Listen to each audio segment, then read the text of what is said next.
Basil Rathbone and Nigel Bruce in the new adventures of Sherlock Holmes.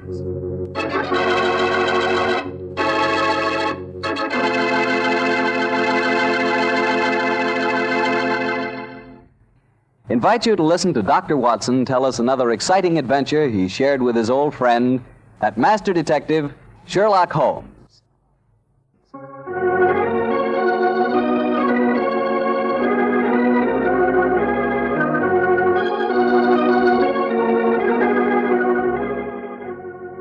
And now I'm sure Dr. Watson's waiting for us, so let's drop in and see him. Good evening, Doctor. Good evening, Mr. Bartell. Draw up your usual chair. Thank you. That's it. Well, did you enjoy the Christmas holidays?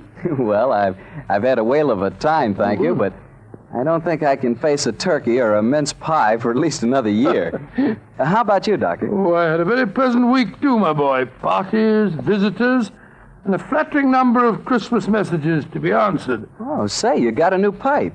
Is that a Christmas present? Yes, new pipe, new tobacco pouch, and a pound of my favorite tobacco. All of them sent to me from London by an old client and a friend of mine, Sir Ian Dunbar. An old client, huh? Well, do you mean he was one of your patients, or was he someone that you and the great Sherlock Holmes helped? The latter, Mr. Bartell. As a matter of fact, it was receiving this gift that reminded me of the story I've decided to tell you tonight. A story in which Sir Ian Dunbar played a prominent part. And how did it begin? The day before New Year's Eve in 1899. Sherlock Holmes and I sat in opposite corners of a first-class railway carriage as we sped towards Edinburgh in the Flying Scotsman. What took you and Sherlock Holmes up there, Doctor? It started off as a holiday visit, Mr. Bartell. My old friend Sir Walter Dunbar had asked Holmes and me to spend a few days with him at Dunbar Castle, about 20 miles outside Edinburgh. After we left King's Cross Station, Holmes, his sharp, eager face framed in his deerstalking cap, dipped into the bundle of fresh papers which he'd brought with him. We left Bedford far behind us before he thrust the last one of them under the seat, leaned across, and offered me his cigar case.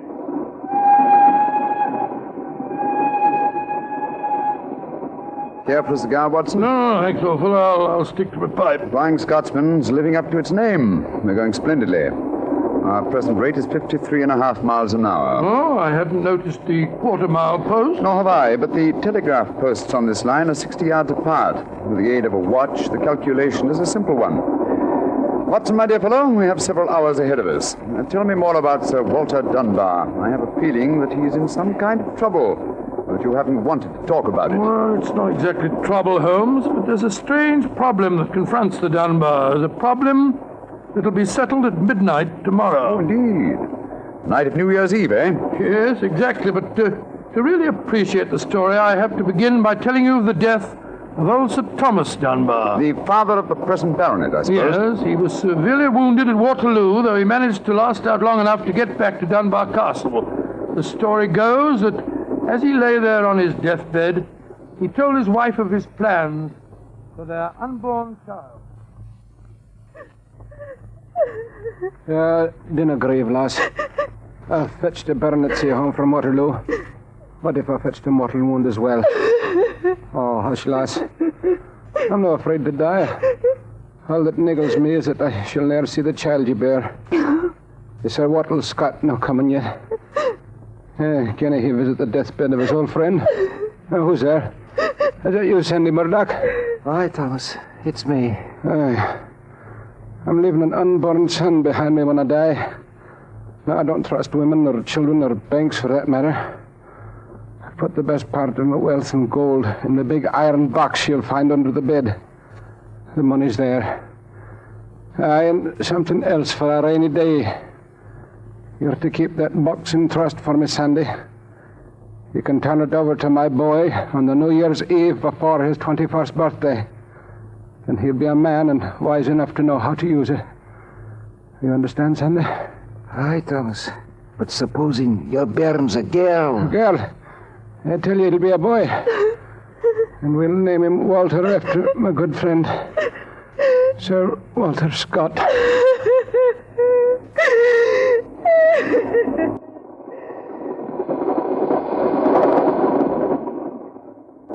Good very interesting story, Watson. And that child, of course, is the gentleman we are going to see now, Sir Walter Dunbar. Exactly.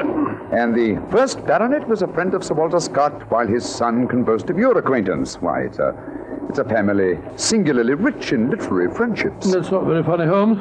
To continue, I suppose you can guess what happened. Sir Thomas Carefree drew up a document to specify the New Year's Eve before the baronet's 21st birthday. And the poor child was born on February 29th.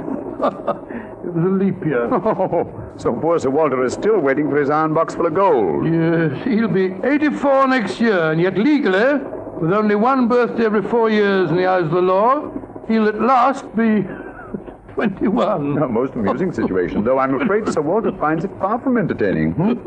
The lawyers must have been extremely scrupulous in abiding by the letter of the document. Yes, old Sandy Murdoch is dead now, of course. But he, too, is a great-grandson, William Murdoch, who still handles the Dunbar estates. He'll be at the castle tonight to formally hand over the iron box. I'm delighted you accepted the holiday invitation of Sir Walter. My dear fellow, I've needed a rest, but I've always loathed too strict a one. This situation may pose a nice little problem for me. Problem? Yes, I'm reasonably certain that the aged Sir Walter Dunbar will not get his iron box full of gold on this New Year's Eve either. But we shall see, old fellow. We shall see.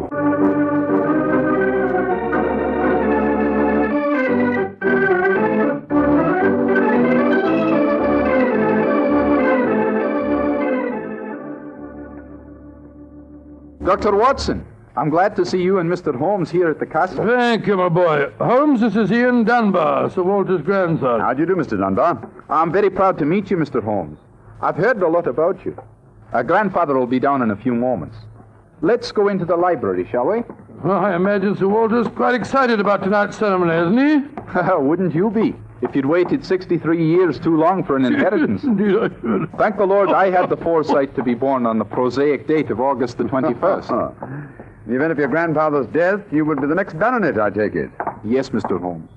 You see, my father was killed 2 months ago at Mafeking. Yes, I read about it in the papers, my boy. I'm very sorry. Thank you, Doctor. The opening of the box isn't going to be the only ceremony at midnight. Dorothy and I are announcing our engagement. Dorothy? Dorothy Small. She and her father are staying here, too. My congratulations. Yes, indeed, Ian. Indeed, mine, too. Thank you. It's been quite a battle with her father, though. He's a businessman and isn't impressed with titles when they aren't accompanied by a suitable income. But when we told him about the inheritance, he relented and gave his consent. Here's Dorothy now. Dorothy, darling, I want you to meet 2 friends of mine, Mr. Sherlock Holmes and Dr. Watson. How do you do? Now, how do you do, Miss Small? How are you, my dear? From what this young man's been telling us, I gather that congratulations are in order. Thank you. I finally persuaded Father that Ian would make a worthy son-in-law. For a while, I was afraid we'd have to elope to Gretna Green, live in a cottage on bread and cheese and law, but brave the parental wrath, just as they do in the storybooks. Oh, Sir Walter, there you are. Watson, my dear boy, how are you? And this must be your friend Sherlock Holmes. How do you do, Sir Walter? Very well for a young nipper who'll be 21 at midnight. Gentlemen, may I introduce Mr. Herbert Small? How do you do? How do you do, sir? I believe that we have to congratulate you on the engagement of your daughter. That was supposed to remain a secret until midnight. The Dunbar box was finally opened. Dinna be grouchy, Herbert. The children are in love, and I'm going to settle money on Ian, and it's New Year's Eve. Let's enter into the spirit of the occasion. Bring out the glasses, Ian. I've had some bottles of my special pride put out. It's the finest port in Scotland, the cream of Dunbar. Aye, my father laid the first bottle down the year before I was born. And a drink of the brew will surely warm the cockles of your heart. Well, my mouth's watering already, Sir Walter. When is this lawyer fellow, young Murdoch, getting here? Oh, any moment, Herbert. As soon as he arrives, we'll have dinner, and then we'll be ready for the evening ceremonies. He's bringing the famous iron box with him, Sir Walter? If he doesn't, they won't get any dinner, Holmes. Ian, pass the glasses around, my boy. There you are, Murdoch. Good evening, Sir Walter. Oh, you've got the box with you, I see. Now the party's complete. Oh, let me introduce you. Miss Small, her father, Mr. Small, my grandson, Ian, you know. Mr. Sherlock Holmes, Dr. Watson. How do you do, sir? I'm sorry I'm late, Sir Walter. My train was delayed. Oh, that's all right, Murdoch. You're here, and you brought the box. That's all that matters.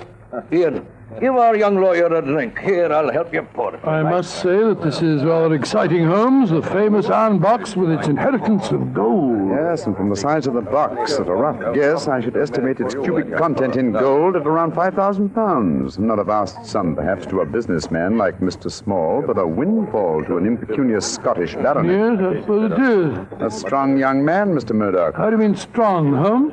A box that size, full of golden sovereigns, would weigh a considerable amount. And yet the lawyer carried it single-handed. Now that we're all assembled, I'm going to propose a toast. Though it's still some hours off yet, let's drink to the new year.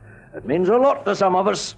To 1900. 1900. We should toast more than just 1900, Sir Walter. We should drink to the new century that's about to begin. Good idea, Dorothy. Oh, I'm afraid that wouldn't be quite appropriate, Miss Small. To be accurate, the 20th century won't begin until January the 1st, 1901, and not 1900. Of course, that's it.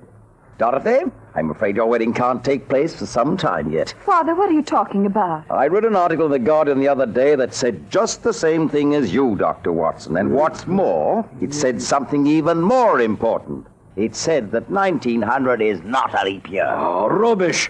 Leap year comes every 4 years. There was one in 1896, then obviously 1900 is one. I think Mr. Small may be right. What do you say, Mr. Holmes? Do you know? Well, I hope no one would bring up this point, but it's the little problem I referred to on the train, my dear Watson. Holmes, for heaven's sake, answer. Is 1900 a leap year or no? I'm afraid it's not, Sir Walter. No? Because of a slight imbalance that would otherwise be produced in the calendar. Of the even century years, only those divisible by 400 are leap years. In other words, 1600 was a leap year, the year 2000 will be a leap year, but 1800 and 1900 are not leap years. Then you have no birthday next year, Sir Walter, and I'm afraid I can't open the box tonight. And the Dunbars won't get their inheritance. And you, my dear, don't marry for a few more years. I won't allow you to marry a pauper. Mr. Holmes, are you sure of your facts? I'm very much afraid that I am, young man. Oh, this is terrible. I cannot stand any more. No, don't take it too badly, Sir Walter. Here, sir. Here, drink this. That's it. After all, you only have to wait another 4 years. Another 4 years? At my age, young man, at my age. Oh, no. I shall never live that long. Hey, what is it, Angus? Dinner is prepared, Sir Walter. We can serve it as soon as you're ready, sir.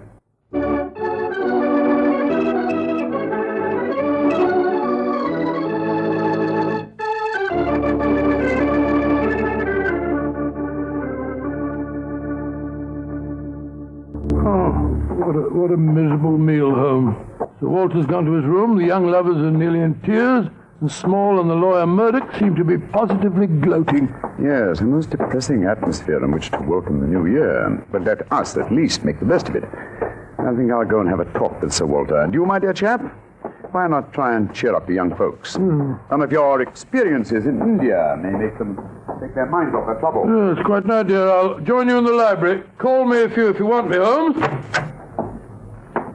Ah, there you are, my dears. Hello, Dr. Watson. All alone in front of the fire, eh? I'm afraid we're not in very good spirits, sir. Oh, nevertheless, I'll sit down here and join you, if you don't mind.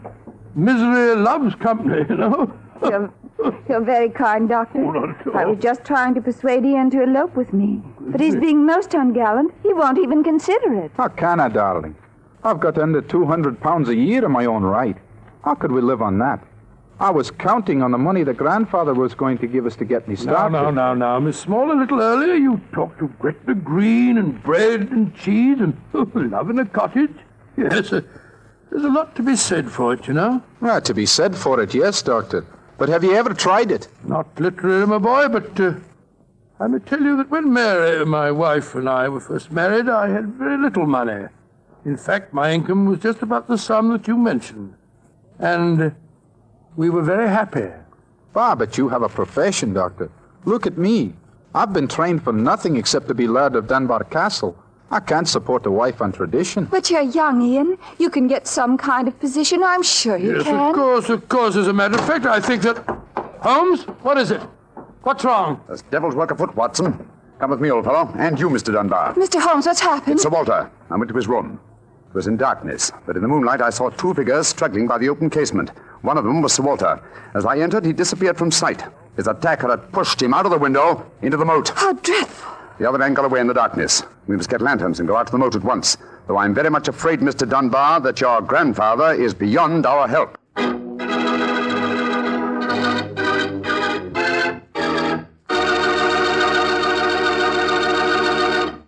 Dr. Watson will be back in just a second. Now, to get back to our story, someone had pushed poor old Sir Walter out of his bedroom window and into the moat below. Isn't that right, Dr. Watson? Yes, Mr. Bartell. Of course, we grabbed lanterns as fast as we could and rushed outside, but it was a hopeless task. The water was 8 or 10 feet deep, and it seemed obvious that the elderly Sir Walter wouldn't have a chance of saving himself. But we searched on, the flicker of bobbing lanterns and the scurrying figures in the frosty moonlight, forming a weird, fantastic fantasy. Angus, bring a lantern over here. Aye, sir. Can you see anything, Holmes? Not a thing. I don't see why your friend doesn't call the police, Dr. Watson. He's accomplishing nothing. He thought there might be a chance of finding the old man alive, Mr. Small. He wants to avoid a scandal, if possible, for your sake, sir, as well as the Dunbars. The scandal can't touch me or Dorothy over this. Her engagement was never announced. Thank heaven. That's a great pity, sir. I should think some new blood in your family would be a great improvement. You're being confoundedly impertinent, Doctor. And you'll be confoundedly heartless, sir. Well, Holmes, have you given up hope? I'm afraid we'll never find him without dragnets and grappling hooks. Have to call the police. What time is it? Sir Ian, you know the time? What did you call me, Mr. Holmes? Sir Ian. By Jove, yes. It does seem a bit premature, Holmes, but of course you're right. If your poor grandfather's dead, Mr. Dunbar, you're the baronet now. And the time, Sir Ian? It's 11:45, Mr. Holmes. A quarter of an hour to the new year. Sir Ian, doesn't that fact suggest something to you? Yes, it does. So I'm the new baronet, am I? Very well, then. There'll be no more talk of the police for 15 minutes. I want all of you to come back to the castle with me. As the last chime of midnight rings out, I shall have a statement to make. A statement that I want you all to hear.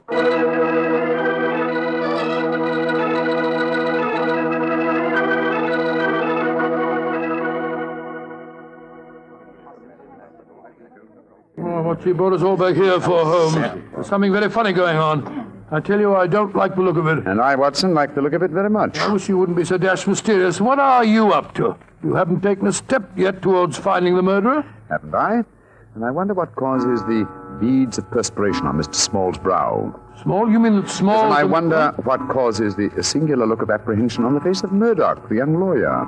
You remember, of course, on my remarking how easily he carried the large iron box. Great Scott, yes. And it took a strong man to throw Sir Walter out of the window. Watson, huh? The new year is approaching. Ladies and gentlemen, in view of our recent tragedy, this is one New Year's Eve when none of us feels like song and jollity. But there still remains a ritual duty for me to perform. Mr. Murdoch, open the iron box, please. But I can't do that. It was only to be opened for your grandfather. No, Mr. Murdoch. The phrase was that it was to be opened on the New Year's Eve before the baronet's 21st birthday. I am now the baronet, and I shall be 21 next year on August 21st. Open the box, please, Mr. Murdoch. Ian, darling, how frightfully clever of you. Good lad. I hoped you'd think of it. Sir Ian. Murdoch, open that box. Very well, Sir Ian. But I'm afraid you're in for something of a shock. Great Scott, the box is empty. Except for a sheet of notepaper in the bottom. What's the meaning of this, Murdoch? Read that paper, Sir Ian, and you'll understand. I owe you 4,000 sovereigns. And it's signed Alexander Murdoch, on behalf of Murdoch and Murdoch, lawyers. You'd better explain this. It's the family skeleton, Sir Ian. That note is signed by my great-grandfather, the one that witnessed the original deed concerning the box. As soon as Sir Walter was born on that February the 29th, my great-grandfather realized the money wouldn't have to be produced for 84 years. And so he stole it. He borrowed it. He always intended to pay it back, but he was never able to. When he died, he told my father of his secret, and my father in turn told me.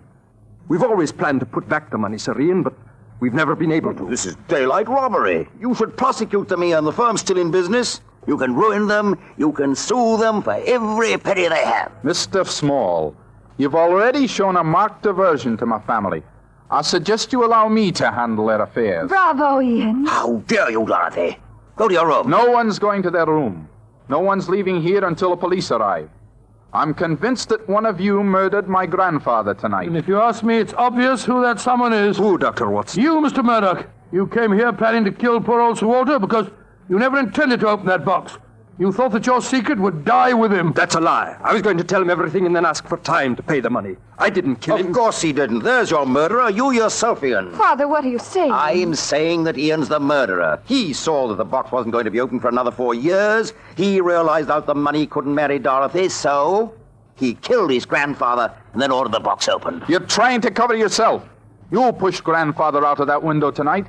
You thought that if he died, the box would never be open. So Dorothy couldn't marry me. You young whippersnapper. Gentlemen, please. Upon my soul, Holmes, you seem remarkably calm. Do I, my dear Watson? I must say I'm absolutely fascinated by listening to three people accusing each other of murder, and each of them producing perfectly sound motives. It's a remarkable example of the dangers of reasoning from motive alone.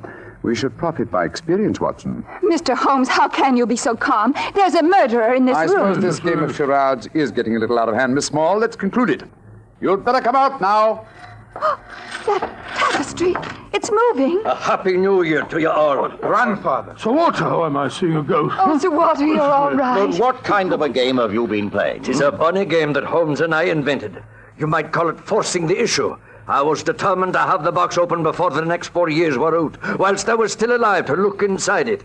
But the trickery of your family, Murdoch, has made me a very unhappy man. Sir Walter, I shall pay back the money in a few years. I swear I will. It'll be too late to do me any good, but I'll take care that Ian gets it. I've half a mind to prosecute you. Grandfather, the money isn't important now that you're all right. You were counting on it just the same, my boy, so that you could marry Dorothy. I know that. She'll never marry a pauper. I won't allow it. When I'm 21, you can't stop me, Father, and I am going to marry Ian. Be quiet.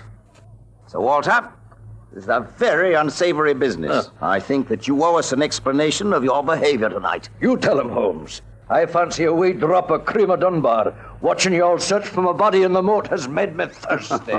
The explanation is a very simple one, ladies and gentlemen. When you arrived here tonight, Mr. Murdoch, I knew from the way you handled the box that it could not contain the sum of gold it was supposed to. And so you suspected fraud and devised a plan to force the opening of the box, Yes, huh? and Sir Walter was an eager conspirator. Of course I was. Ian is 21 next August.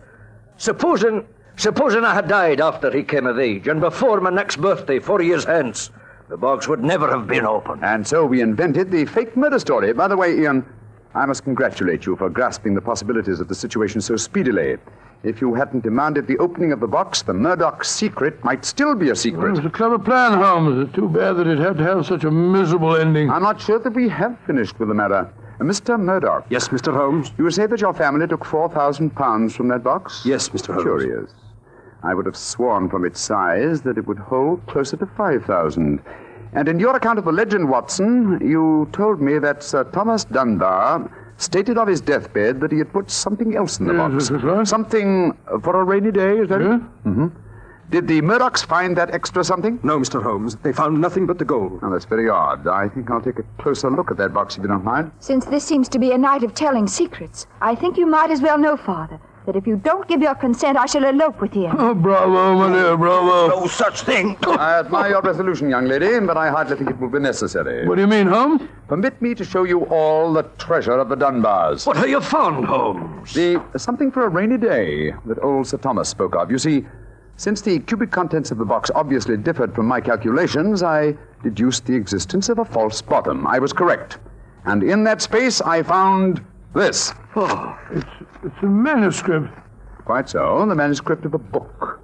Look at the title page and see the author's name. History of the Dunbar Family by Sir Walter Scott. I think, Sir Walter, that an original and unpublished manuscript by your distinguished namesake will prove worth several times the gold that is missing from that box. You've saved the day for us, Holmes, my boy. God bless you. Oh, this has been as strange a new year as ever I knew. But it's turned out to be a bonny one, thanks to you, Holmes. Well, fill up your glasses. We're going to drink a toast to the new year. By Joe, yes, Sir Walter. This is really a happy occasion. Then let's complete it. by singing the traditional song of the season, Auld Lang Syne. And in this case, when we sing Should Old Acquaintance Be Forgot, I feel that in our hearts we should be thinking of Sir Walter Scott. He died over 60 years ago. He's made us all very happy here tonight. Should old acquaintance be forgot and never brought to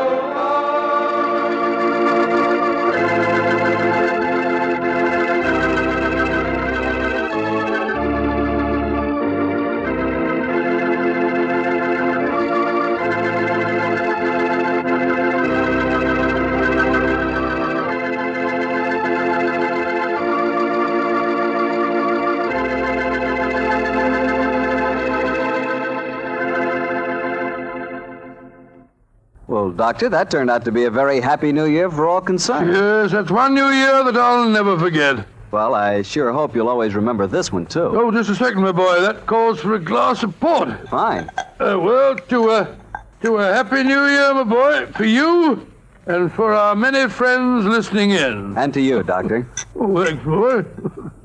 Ah, that's good. Doctor, this has indeed been a pleasant association for me. Oh, I'm glad to hear. You're the best storyteller I've ever known, and I hope you'll always be right here beside me to tell another swell story about Mr. I hope Holmes. so too, my boy. Oh, and incidentally, Doctor, what new adventure are you planning to tell us next week? Next week, Mr. Bartell, I'm going to tell you a weird story. It starts with a series of murders on Hampstead Heath and ends with a battle to the death in a burning waxworks. I call it The Strange Case of the Murderer in Wax. Tonight's Sherlock Holmes adventure was written by Dennis Green and Anthony Boucher and was suggested by an incident in the Sir Arthur Conan Doyle story, The Silver Blaze. Music is by Dean Fossler. Mr. Rathbone appears through the courtesy of Metro-Goldwyn-Mayer, and Mr. Bruce through the courtesy of Universal Pictures, where they are now starring in the Sherlock Holmes series.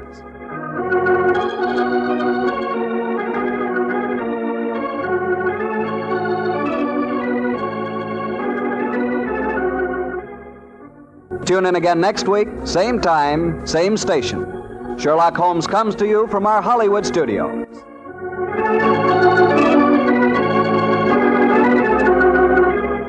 This is Harry Bartell saying good night.